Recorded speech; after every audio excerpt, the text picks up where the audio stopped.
Halo semuanya, kembali lagi bersama saya Wirawan SH dalam channel Simak Hukum. Nah,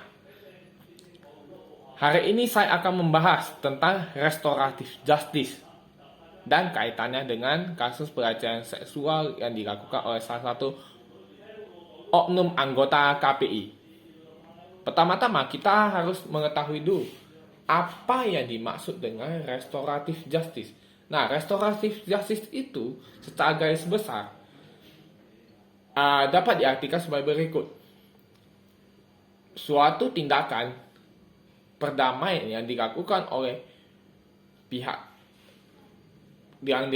terdakwa, korban, pihak keluarga, baik terdakwa maupun si korban, dan yang melibatkan tokoh-tokoh masyarakat maupun bisa saja melibatkan anggota kepolisian untuk mencari solusi yang paling adil, ya kan? Dan menghentikan kasus penuntutan pidana tersebut, ya kan? Nah, restoratif justice ini sebenarnya sudah diatur dalam Peraturan Jaksa Agung Nomor 15 Tahun 2020, di mana dalam pasal 5 angka 1 telah menyebutkan bahwasanya syarat-syarat yang dapat dilakukan restoratif justice. Yang pertama, apabila seseorang yang melakukan tindak pidana tersebut baru pertama kali melakukan tindak pidana. Kedua, tindak pidana yang dilakukan hukumannya tidak lebih dari 5 tahun.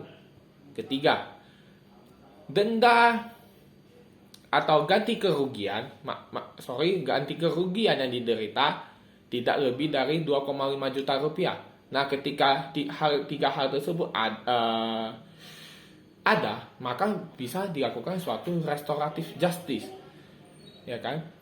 Nah, di mana ada juga diatur dalam Peraturan Jaksa Agung Nomor 15 Tahun 2020 dalam pasal 5 angka 8 kalau nggak salah, yang menyebutkan bahwasannya penghentian penuntutan berdasarkan keadilan restoratif justice dikecualikan untuk perkara A.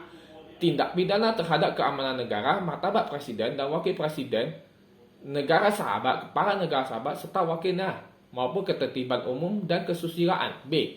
Tindak pidana yang diancam dengan pidana minimal. C. Tindak pidana narkotika. D. Tindak pidana lingkungan hidup. D. Tindak pidana yang dilakukan oleh korporasi. Nah, kelima hal tersebut tidak bisa dilakukan namanya restoratif